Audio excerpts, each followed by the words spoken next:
Hi, and welcome to the 5th episode of It Wasn't Me, a true crime podcast where you get to hear us tell you all about murders that intrigue us. I'm Mercedes. And I am Cindy. Thank you for listening to last week's episode where we examined the 24-year imprisonment, rape, and torture of Elizabeth Fritzl by her rapist daddy. This week's episode explores the psychopathic crime spree that resulted in the mutilation and slaying of the Mother Teresa of Harris County, Georgia. Our podcast is not recommended for children. We will detail graphic scenes and graphic violence, and we will use offensive language. So if you have kids, put them away for a while and join us for a murder. For more information and links to our Facebook, Instagram, and Twitter pages, visit our website at itwasn'tmetruecrime.com. Subscribe to our podcast on your favorite platform, and please give us a 5-star rating. While you are there, leave us a comment telling us which murder intrigues you. So, hey, Cindy, how's it going? I'm doing well. How are you? I'm fantastic. Just super excited. It's Friday, and we get to do this again. Yes, our 5th episode. Yeah. Hey, and we appreciate Shannon for being our very first Patreon supporter. We love you. Yes. Thank you. Yes. Yay. Okay, so this week I did it again. I just I wanted to find something no one has ever done in a podcast before, and so I just put in random keyword searches, and almost everything I put in, somebody had done. You know, like random things like suitcase murder. There's a suitcase murder out there. Do you know that? I did not know that. Yes, actually, a couple of them. They've been done. Yeah. So I typed in church murders, and there are a lot of church murders, but I found one that is obscure, and I was surprised that no one has featured it on a podcast that I could tell. So in this episode, I'm going to tell you about the murderous rampage of a guy named Adrian Robinson from Hamilton, Georgia. Not to be confused with the NFL football player. Exactly. And when I type and listen, they lived in the same area for a short time. Both Adrians were in the same area. So when I typed in Adrian Robinson, and I was like, well, no, wrong guy. But it came up a lot. Not the same guy. Not the same guy, no. My guy is, his name is Adrian O'Neill Robinson. And he was born April 22nd, 1977. He's the oldest of 4 sons. His parents, his mother is Patricia McSears, and his father was Henry K. Robinson Jr. They had never married, but they lived together as a family for a long time, and they loved their boys. They were very much involved in their lives. In 1985, they split up, but they were still amicable. They still had an amicable relationship, and they shared custody of the boys.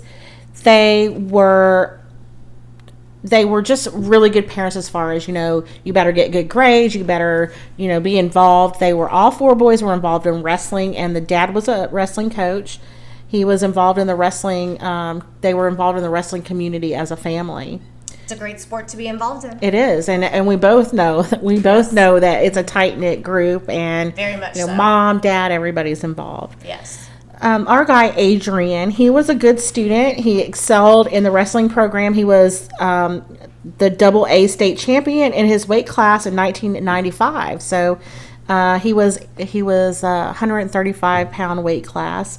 Okay. He was not a big guy. Yeah, not a big guy. He was a little guy, but and that was his senior year too. He graduated from Harris County that year. And where exactly is Harris County? Harris County, yeah. Okay, I meant to tell you that. I'm sorry. Thank you for reminding me. It's about 45 miles south of Columbus, around 90 miles away from Atlanta is what I found. It might be a little bit further from Atlanta. So it's south of Columbus? It's a little bit south of Columbus is what I read, yes. So it's close to Florida? Yeah. Okay, all right. I think so.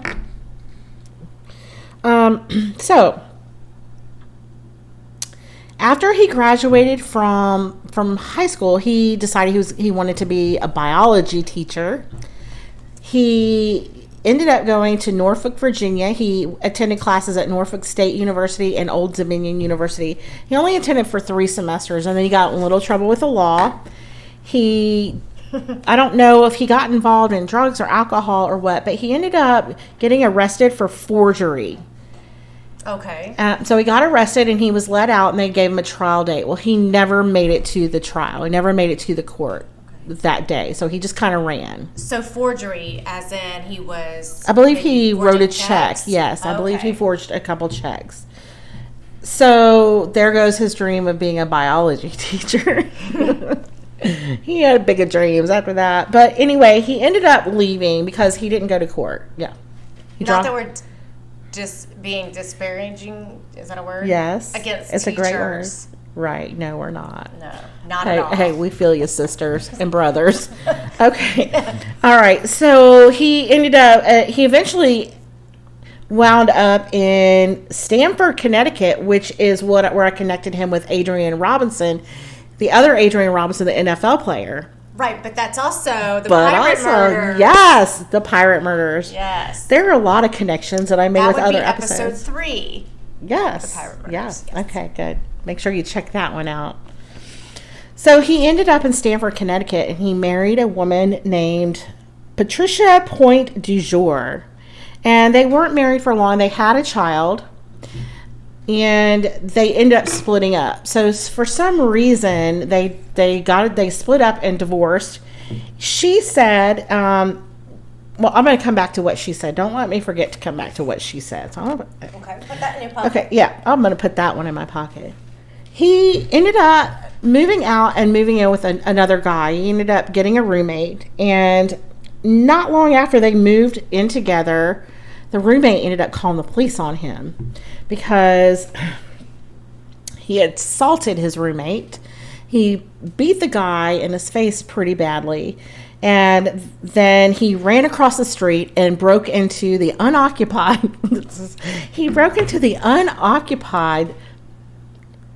sheriff's substation. Okay, he broke the window. There was an unoccupied sheriff's station? Yes. Was it supposed to be A unoccupied? substation, like a substation. So, you know, yeah. We have them all over. Yeah. And But they I'm closed? guessing they were not open that night. I didn't realize You know? they closed. And I don't know if it's, Stamford, Connecticut, it's on the water, so maybe it's touristy. Maybe they only have it open certain times of the year, is my guess.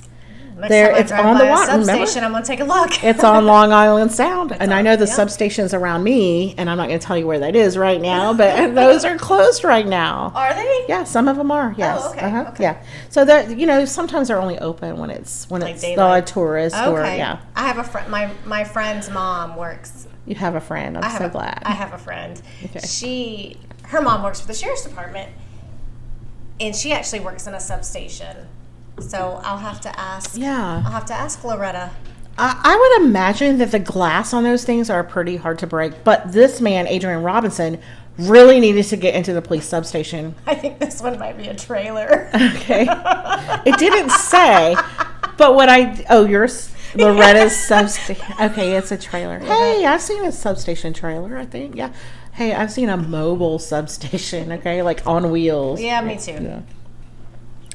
Anyway, he ran across the street. Their house, incidentally, was across the street from this unoccupied. Wow. It was across the street. You don't hear the sirens. I don't hear the right? sirens. Okay. They're after Ooh, us. they're after us. Okay. He runs across the street into this police substation. He breaks the window, and it cuts him up pretty badly. But he goes in, and he uses the phone. Okay. Right. Okay. So in the meantime, the roommate calls the cops like, dudes, he just beat the shit out of me. And then he ran and broke into your police substation. Somebody needs to get here immediately. The police arrive, and Captain Richard Conklin, who happens to be the captain of the police station there, he said that when he arrested Robinson, he had blood all over the place. So he had some serious cuts. Was he bloody from beating his friend? He didn't say that, but he said the cuts were so serious that they ended up having to take him to the emergency room. We'll get to that, but he said that this captain said that Robinson seemed very confused, like he was on drugs or some other substance, but then kind of not really on drugs. He was just not right. So he said that he needed to use the phone. He said he's like, "What are you doing? Why did you break into the substation?"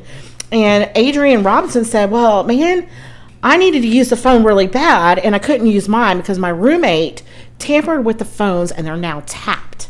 Oh, so he's losing his damn mind. Yes. So he's a little bit crazy. So, the cops are like, oh, this dude is crazy. They arrest him and charge him with assault and burglary.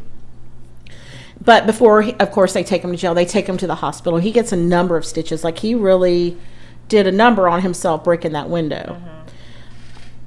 Incidentally, or he was treated. He was taken into jail. He was eventually given probation for the incident that he served.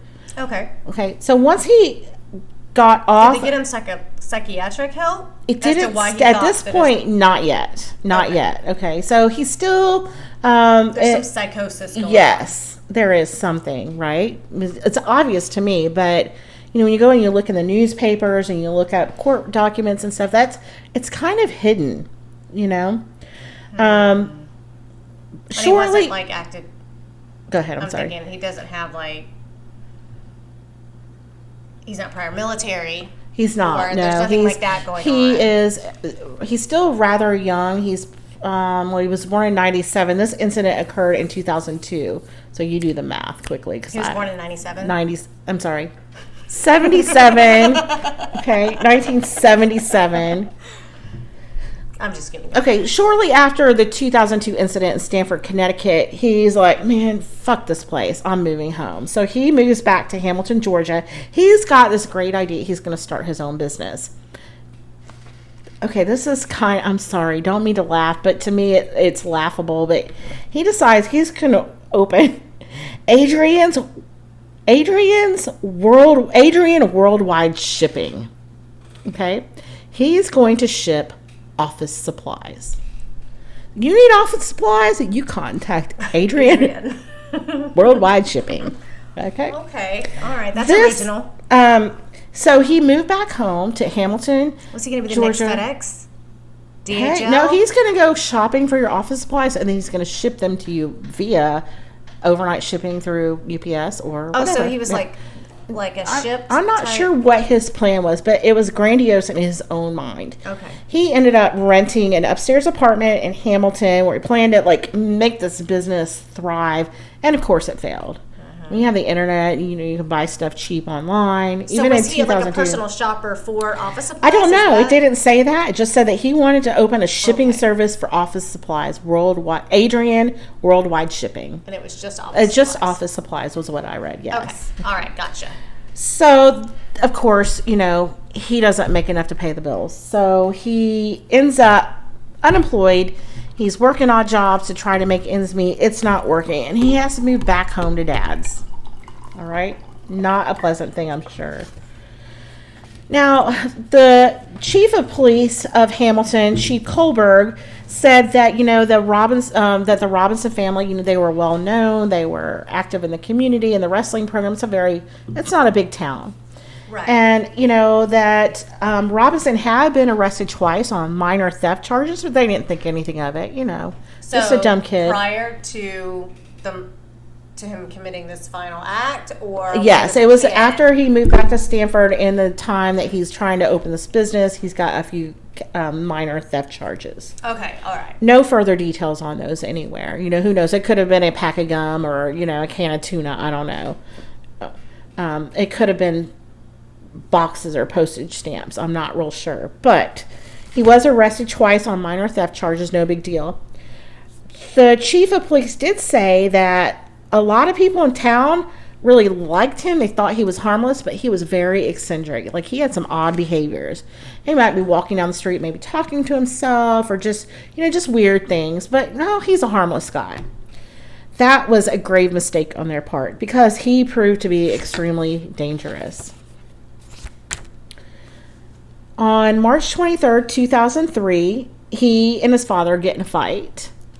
And he was overheard arguing with his father. He says something about, you sexually molested me. What? And then he proceeded to put 16 bullets into his father.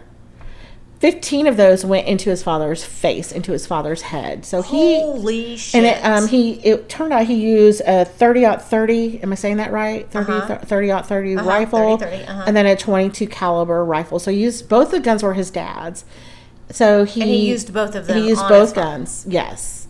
Shot his father dead. Wow. Accused his father of sexually molesting him. So all these gunshots, he's riddling his father's face with bullets. And the next door neighbor hears all this. She walked out on her porch, Kristen Lemon. She heard the shots, walked out on her porch, and saw Adrian running. He ran around, she said, the father's ramshackle house into a swampy area.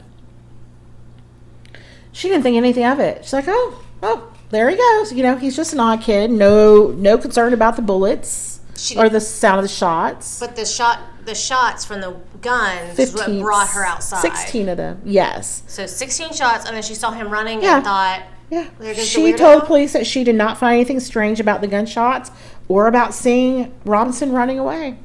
Nothing. Now, his aunt and uncle, I know it's odd, isn't it? She's an older lady, but I guess, you know, they live in an area where people might shoot their guns off. I don't know. Okay. His uncle did live right down the street, and somebody had heard him yelling this. His uncle reported that he heard him accusing his father of sexually assaulting him. So he tried to step in and... Prior to this day? No, at that moment. Okay. And he said that Adrian ended up taking shots at him. He and his wife hid behind their Toyota SUV, and the Toyota SUV got riddled with more bullets. He also tried to kill his uncle and his aunt. Wow. Before he went running. Now, what Kristen Lemons did not say is that he was running with the rifles in his hand. Did she see those? She didn't say anything about that, but she said he was running. But when he's found later, he has the rifles. So he must have had them somewhere on his person. That's interesting. Yeah. Now, at this point, he's on the run. Uncle Eddie, Uncle Edward, Uncle Eddie, whatever they call him. Uncle Eddie. Shitter's full. Yeah, he ends up calling the cops. The cops show up. In the meantime, Adrian's hiking through the swampy woodland area about 3 miles. He comes up to Christ the King Catholic Church, and behind the church is a mobile home. And in that mobile home lived 2 nuns. Sister Philomena Fogarty, am I saying that right? Yes, Fogarty, who was born in Ireland, and Sister Lucy Christophic. They lived in this mobile home. They actually lived in poverty. They devoted their whole life to helping the poor and the needy. Well, they were married to God. Yeah, they were. And as a matter of fact, Sister Philomena she was about to celebrate, in 3 months from this date, she was about to celebrate her 50th year being a nun. Holy moly. That is a long time. She was 68, I believe. Anyway, these 2 ladies she became a nun when she was 18. Yes. Wow. So her whole entire life, right? They were out. They ended up coming in and catching him ruffling through their stuff, right? At that point, he sees them, he pulls the gun on them, and he's like, I don't know, I can just imagine, what he's saying. But he ends up, Christophic, Sister Lucy tells police that Robinson took $900, then he tied them up and gagged them and forced them into their car, which was a tan 1995 Chevy Lumina. And at that point, he tells them to shut the fuck up, and he starts driving. And they're driving for hours. And they end up about 600 miles away in Norfolk, Virginia. Okay, so he's driving back to where he came from.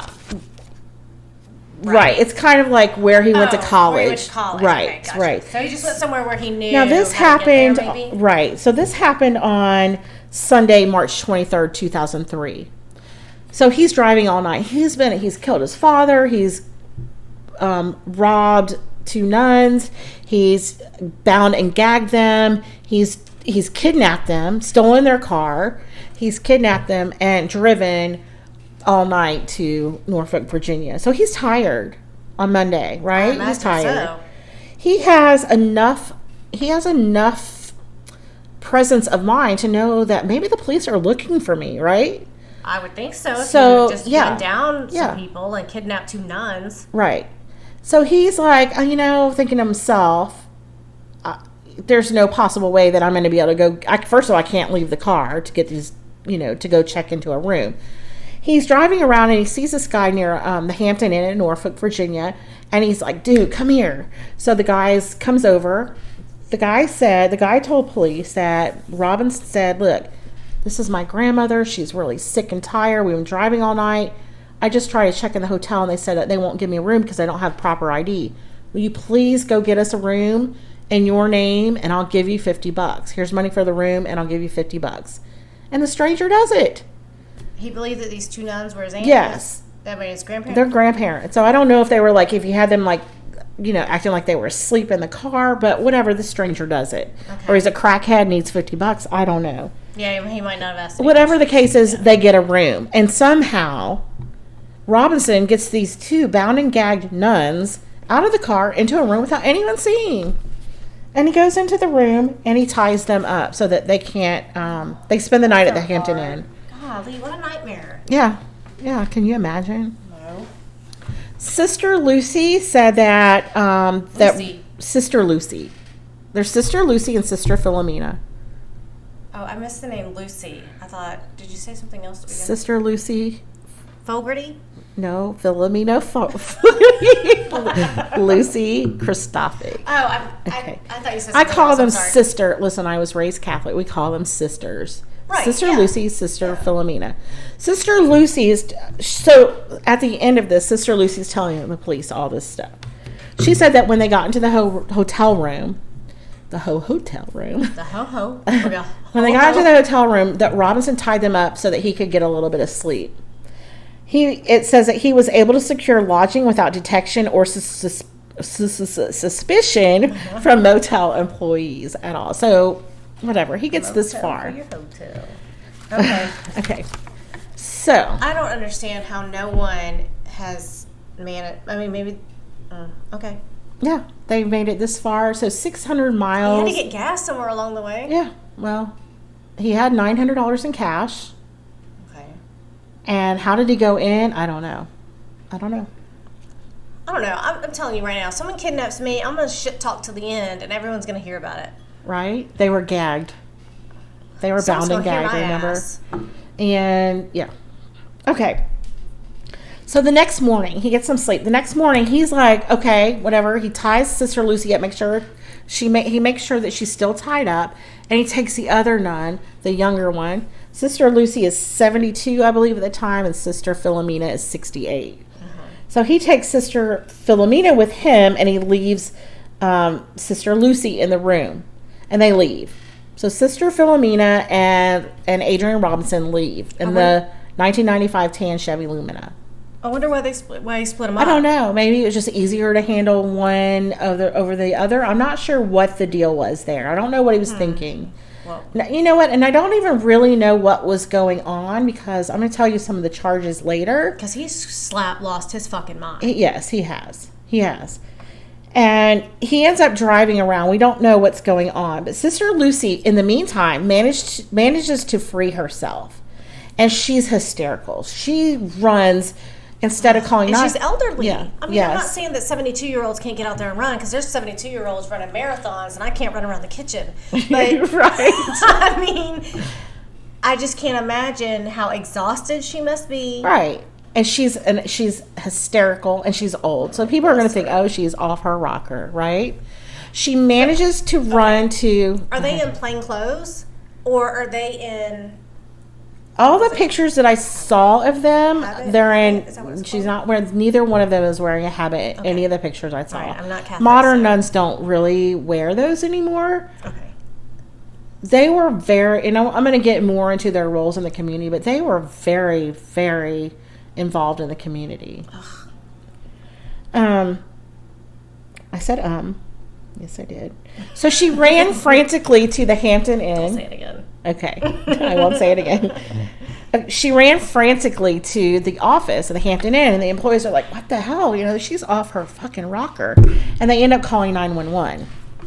The police show up, and she's like, we've been kidnapped. We've been robbed. We've been reported missing by now. Okay, so. Sorry, am I getting ahead? I apologize. Yes. So. the police are like, this lady's batshit crazy. We need to maybe take her somewhere, maybe to the hospital. And then one cop's like, look, maybe we should call Hamilton, Georgia Police Department, find out. Just saying. Right. So they do, and they realize that, yes, there was a man who shot his father 16 times and then abducted 2 nuns. Voila, we have a nun here. So now there's an all-out manhunt in Norfolk, Virginia for... Adrian Peterson. Right. Not the NFL player. Not Peterson, Robinson. Adrian Robinson. Oh, no, Adrian Peterson is the NFL player. There's also an Adrian Robinson because he popped up. Okay, I was thinking Adrian Peterson. Okay. But whatever, it doesn't matter. Now, so police know he's dangerous. He's armed and dangerous. They know this. Because the nun is also a little bit battered. She's telling stories that we'll talk about in a few minutes. Well, I'm sure you had to rough him up a little bit. They do a media blitz on this guy. They put his picture out on the media. They have flyers distributed. They have flooded the community with cops everywhere. They tell the public, do not approach this man. He is armed and dangerous. So his face is out there. All right. They were not expecting an easy takedown. They're thinking, this is going to be an all-out war. When we catch him, somebody's going to die. Right. He's going to die. He's going to end up dying, right? He's not going to come out of this alive. So that was Tuesday. Okay. All right. Early Wednesday morning, about 3:30 a.m., the police are everywhere, and one of them spots the 1995 tan Chevy, and it has Georgia plates. It's their car, and there's a car chase. And you said it was Illumina? Yes. Ugliest car on the planet. Is it? I can't even picture it, but a tan car? I mean, right, yeah. Really? It's a nun car, right? Yeah. It'd be like a tan Town and Country or something, or Town and Country? Town car. Town car? Okay. Yeah, that's what I'm trying to say. Well, there's a car chase. It ends up at a dead end. But guess what? There's a swamp there. Oh. And he gets away in a swamp. This guy knows his swamps, right? Professional swamp trapper. Right? Well, he might know some skills because the police couldn't find him anywhere. They never Where's the nun? The nun was not in the... Oh, well, this gets good here. Okay, so he ends up eluding police. They have... all I can picture is... can't remember the name of the movie, but the guy, he, hides himself in the swamp, and he has this, piece of straw or bamboo that he breathes through. You know what I'm talking about? Yes, okay. Yes. Right? So that's... John Or in Rambo, Hunger maybe? Games. He does it in that. Whatever. You said Hunger Games, I said John Rambo. Yeah, one of those. But, yes. He ends up eluding them. So, but the police have the car, and they discover a grisly scene. Okay, that's okay. But they don't find a body, but they do find a head, 2 hands, and 2 feet. Right? Yes. They don't know for sure. The front door. Yes. Head, hands, and feet Of the nun. We don't know yet. Oh. They just find this bloody, grisly discovery. Well, there's a special place in hell for you. Right? All right. Now, not even 30 minutes later, police get a phone call from Virginia Beach, which is kind of like the neighboring city. Okay. And a security guard at an office complex there discovered a body that was missing a head, feet, and hands. Well, the body was wrapped. The body was in a sleeping bag. Oh, I'm just trying to picture what transpired. I don't even know. I never found what he actually used to cut off this poor woman's head, but it was a bloody, macabre scene. Yeah. Did he at least put her out of her misery before he started hacking on her? I don't know. At this point, there's just everybody's scared to walk outside, right? Well, yeah. Some he's crazy missing, guy from Georgia? Yeah. Is hacking up people in Virginia? Shot his father in the head 15 times. Right. Sorry. I'm a little just beside myself over that. The next day, so there's a police search for him. They're not finding him, but the next day, on March 27th, at about 1:45 a.m., a Burger King employee. Actually, it's a guy who comes in and he does a cleaning after everybody else has left and the restaurant's closed. He comes in, he starts cleaning, and he realizes there's someone in there. Oh, hell no. It's Robinson. And when he came in to clean and do the maintenance, he recognized Robinson from the flyers and the news. And so I guess they had a silent alarm. So he hit the silent alarm to summon the law enforcement. Good job, buddy. But he didn't, he kind of like approached Robinson and said, hey, buddy, you hungry? Let's eat.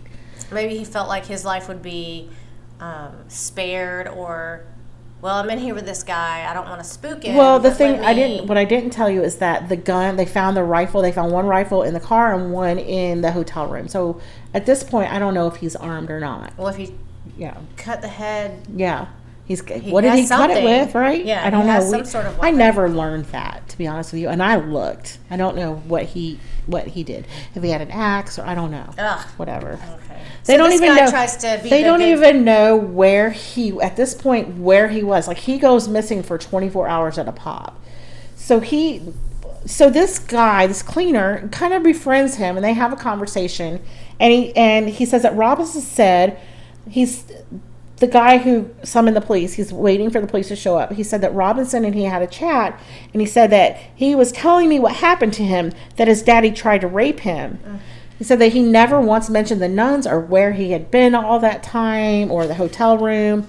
Didn't mention where he'd been hiding. And the guy who was in the restaurant, James Bradley, when he realized that the police were kind of close, he strategically, he went and unlocked the door while Robinson was washing his hands. Robinson realized what he was doing and tried to run through the door, and James Bradley kind of held him back to prevent him from running away. The police did come in, and it was very smooth arrest. There was no gunshot. And actually, was he coming more lucid, maybe? Coming out of the psychosis? It could be. So he wasn't as delusional? And violent? Could be, absolutely. Or tired, I'm not sure. Huh. One of the cops... the tiredness would make him more delusional. Yeah, could be. I don't know. He was arrested without incident, which was a huge relief. The police were expecting a bloody showdown, and one of the guys said, and I'm guessing he might have been a veteran, he said, it would be like if the Marines rolled into Baghdad without firing a shot. He was taken to the hospital for minor injuries sustained in his escape. So I guess he had some injuries, and I'm wondering if he got his ass beat somewhere along the way. I'm sure he got his ass whooped. Yeah. Oh yeah, motherfucker. Right. So he's charged with things in 2 different states, right? So in Georgia, charges Adrian. And crossing state lines with a kidnapped So the victim. FBI got involved for that. But the FBI kind of like dropped out when the states took over things. Really? Yes, and I think I kind of understand why, which I want to get to. Okay, I'm sorry. Okay, no worries. So Georgia charged Robinson with murder. And I wrote murder, but I meant murder. Murder, aggravated battery, 6 counts of armed robbery, the commission of a crime, that was 5 counts. 6 counts of aggravated assault, 2 counts of burglary, 2 counts of false imprisonment, sexual battery, kidnapping with bodily harm. Now, did he rape a nun? He did not rape a nun. He touched her boob. I don't know if he grabbed her boob or what, but the document said touching a breast. So, I'm not sure, Was that ma'am, did he rub up against you? Yes. Charge. It could have been. Or did he feel up a nun? Or did he, grab her by the boob and say, I've got this for you? Or, I don't know. I imagine different scenarios on that. It was enough for them to charge him with sexual battery. So, and I don't feel okay. So part of me wants to almost feel sorry for him if he really thought. I mean, to a point. Not. I mean, you just know what I'm saying. There's a special place in hell for someone who does this to a nun. But I'm also like, was he in such a psychosis, delusional state because of trauma that happened to him? Why did he just all of a sudden think my daddy did this to me? So. Yes, and I had to kind of dig around for that, it's kind of sad. Right? Yes. Now, Virginia charged... Well, I'm going to get to that in just a minute. Okay, but Virginia also charged him with capital murder for killing someone... And I had to look up capital murder versus first-degree murder. So capital murder is when you kill someone in the middle of an abduction or kidnapping or it could be killing 2 people within 3 years. So he had it twice, right? Now, is that just in Virginia? In Virginia. But they could count the Georgia one because it was in the commission of the spree, right? Okay, gotcha. He also got 2 counts of abduction, so he got the charge 2 counts of abduction. Now, the thing is that he pled guilty to all charges in both states. He just pled guilty. All right? Now, that's because both states wanted to go for the death penalty. Oh, so that's why he pled guilty, so he didn't get... Yes. So now they both wanted to. Both states wanted the death penalty, but you have a nun, and nuns are for life, right? They believe that it's God's choice to choose when someone dies. You know, they're anti-abortion, they're anti-death penalty, right? Really? So Sister Philomena, her whole life did not believe in the death penalty. So her beliefs and wishes were honored when Virginia accepted his plea deal. So they're like, okay, you know what, she wouldn't have wanted this, so we're going to give him life. It says here that this young man took the nun to an office complex and ceremoniously mutilated her, severing her head, arms, and legs from her body. And he deserved the death penalty, but she would not have liked that, right? Now, let me tell you a little bit about both nuns. Well, you know what? Yeah. Even though people are murderers and they're in prison, a lot of those prisoners are God-fearing people and would probably... He's probably getting his own special kind of street justice or prison justice right now. Yeah, he might be. Maybe. But he's also, well, we'll come to that. Okay, so both nuns were from the Order of the Franciscan Missionary of Mary. Sister Lucy had lived in Pakistan, which is, if you think of Pakistan, it's right next to India. So think of like what is that millionaire? What was that Slumdog Millionaire? Did you ever see that movie? Nope. Oh my God, it's amazing. You need to watch it. Anyway, it's total poverty. Like Mother Teresa was in India. Well, Pakistan, I mean, yeah. I know. And it's more of a Muslim country than it is Christian. So she lived in poverty. She had dedicated her life to providing services for the poor, as did Sister Philomena. That's what nuns do, right? Yes, it is. She had come to Harris County, Georgia, in 1987. She had spent a long time in Japan. She served as a principal of 2 schools. When she came to Georgia, she started Focus, which is a fellowship that helped the poor. She helped them pay bills. She helped them get food. She also started a thrift store where everything's $1. And she used that money charity. Yeah. Mm-hmm. Okay. She went to every funeral. Like if anybody died, no matter if they were Catholic or not, she would go to their funeral. She counseled jail inmates, and she went to every... she really was the Mother Teresa of Harris County. And I read somewhere that that's how she originally had met Adrian Robinson, like through that jail counseling, but I only saw that one place. I only saw that one place, so I can't confirm that, but I did read that. Well, and it said said that's probably where they knew each other. Well, and I can't imagine... I mean... You said it in the beginning, and Harris County wasn't like a ginormous. No. So everybody probably knew everybody. They had a county high school. That's it. And I believe they still only have a county high school. So everyone knew everyone. Yes. Especially if they'd been there for quite some time. I can't imagine if they only have one county high school that they have, 5 Catholic churches. Right. He also went to that church. Like his family was Catholic. Now, she was about to celebrate her 50th nunversary, is what I call it. Her family was about to come across from Ireland to help her celebrate. Like, there's a huge celebration for that. They had to come early because they came early for her funeral instead. Oh, Jesus loves me. The Reverend Madden said she was a saint. She was probably one of the greatest women that he had ever met in his life. Now... About the sexual allegations against the father, the police chief said he disbelieved anything like that. He disbelieved the accusations. This was a respected family that is well known in Harris County wrestling circles, which to me means nothing. I mean, that doesn't mean it doesn't mean anything. He says that the four brothers all excelled in wrestling, and their father was a strong presence in that world. He was well respected. Does the brother do the brothers collaborate that? Corroborate? Yeah. No, I have not seen that anywhere. That doesn't sound right. No. Now Henry was a good friend. I can't say that because of my lip. Oh. Hashtag SPF yourself. Yeah. Henry was a dad. He was a good friend to many. He was a good father. He was a pillar of the community. And people just had a hard time believing any of it. Now, the state of Georgia, before they could take his plea agreement, before they could do anything, they had to make sure that Adrian was, I guess, sound mind. They had to do a psych evaluation. Mm-hmm. So on May 9th, 2003, he was diagnosed with paranoid schizophrenia.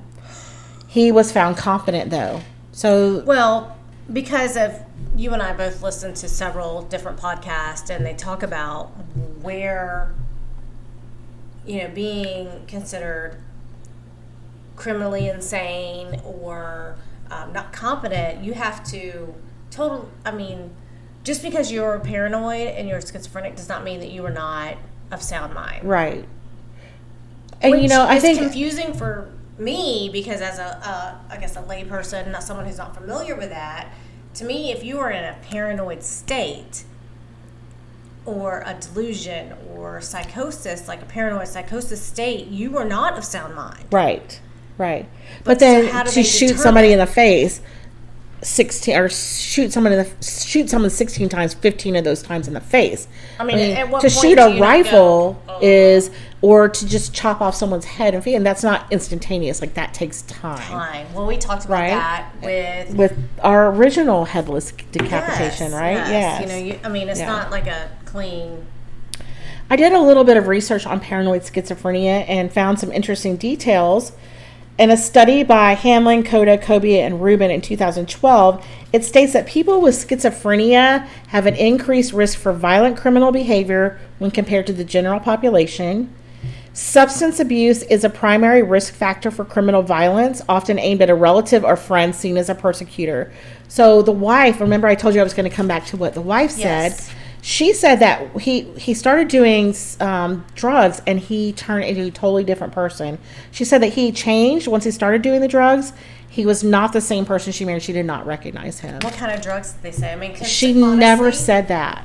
Because never when said you first that. started, and I'm not a drug user, so I really don't know. But never saw what kind of drugs. PCP.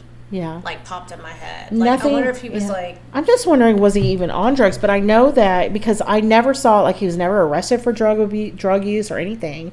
I don't even know if he was on drugs. Or did because the drug use maybe caused him to be in this. Yes. What I do know is that schizophrenia starts manifesting right about the age of college. Mm-hmm. So when he started having problems, yes.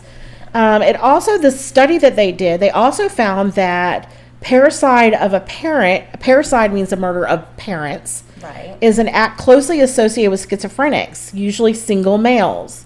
The violence often stems from long-term verbal or physical abuse, including sexual abuse. So he could have been, or maybe it was all in his head.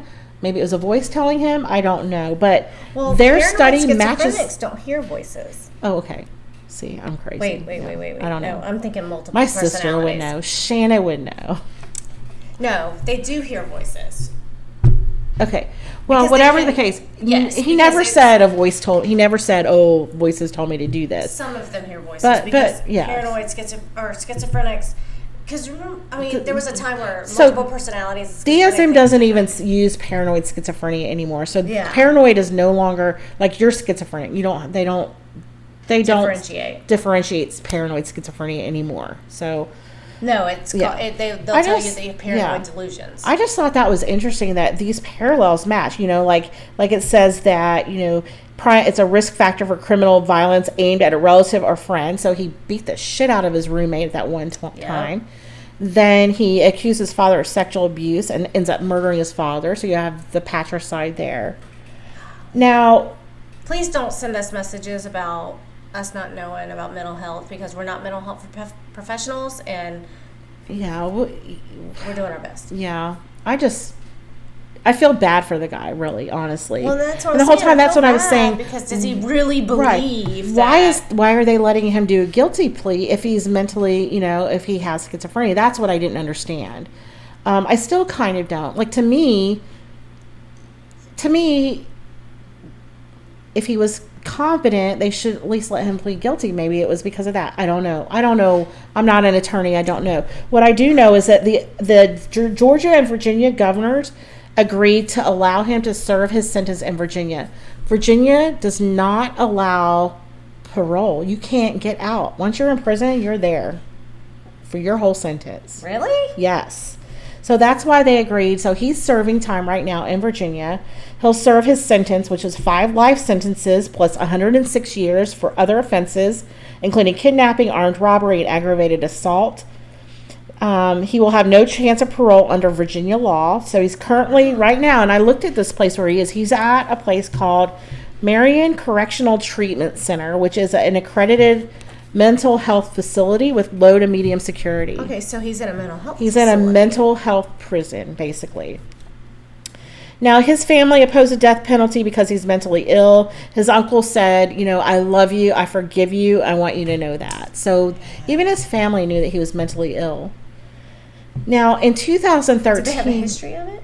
I don't know. I didn't see anything else, but, Actually, I did read that. Yes. If someone else... Yes, it runs in the family. Yeah. Mm-hmm. It didn't just happen.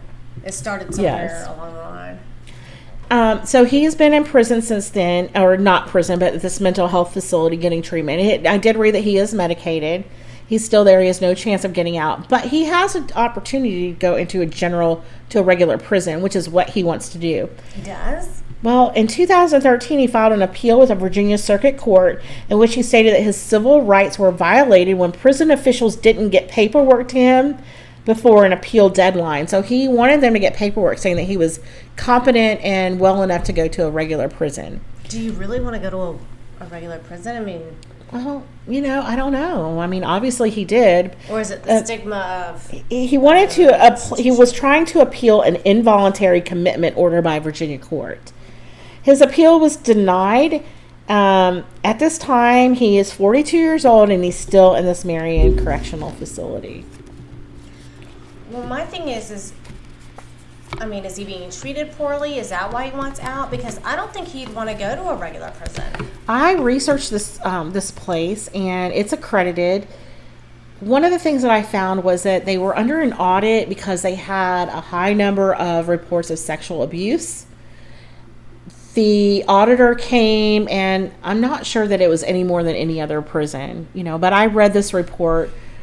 Are there women and men there, or just men? No, I think it's just men, but I could not attest to that. I mean, there's a lot of sexual abuse that goes on in prison. There is, and I'm not sure that sometimes somebody might not deserve it, as awful as that sounds, but whatever the case is, I don't know why he wants... Yes, right. I'm not sure why he wanted... Well, that sexual assault has nothing to do with... No, not in prison. Right. It's just gratification. It's gratification. So that's the story of Adrian O'Neill Robinson as far as I know it. Well, damn. Yeah. Pretty serious Adrian. Shit. I wonder if he is I did feel medicated to a point where he is like, shit, what did I do? I think that he is. I think that's one of the reasons why he pled guilty. Is like, I did this and I'm going to have to live with it the rest of my life. I mean, he killed his dad. He did. And he was a smart, good kid, who wanted to be a teacher. So he probably wanted to grow up and be a wrestling coach and teach science. I'm sure, yeah, that sounds about right. So that's all I have for today. Wow. Well, that was an interesting, traumatic story. Yeah. Wow. Well, all right. So if you liked our story, please give us a 5-star rating. Leave us, say something. Anything. We don't care. Tell us what your favorite murder is. Give us your hometown murder. Yeah. We always like suggestions. And again, we'd like to thank Shannon for being our very first Patreon sponsor. Yes, thank you very much, Shannon. We greatly appreciate it. And if you would like to be our sponsor, you can do that at It Wasn't Me. You can go to patreon.com. Listen, guys, we really need you to subscribe. If you like our show or if you know that we have great potential, please subscribe now and leave us a 5-star rating, please, with a nice comment. Because we're sensitive. For more information and links to our Facebook, Instagram, and Twitter pages, visit our website at itwasn'tmetruecrime.com. Subscribe to our podcast on your favorite platform, and please give us a 5-star rating. While you're there, leave us a comment telling us which murder intrigues you. We are so grateful to spend our Fridays together to share murderous stories. Woo-hoo. Thank you so much for listening to us and supporting us. We love you, and we especially love our very first Patreon supporter, Shannon Kelly. She is the extra. You too can become one of our beloved Patreon supporters. If you would like to support us even further, please visit patreon.com/itwasn'tmepod. If you like what you heard, especially if you're an Apple listener, please give us a 5-star rating and leave us a comment about your favorite murder. Thanks, guys, and remember, It wasn't me.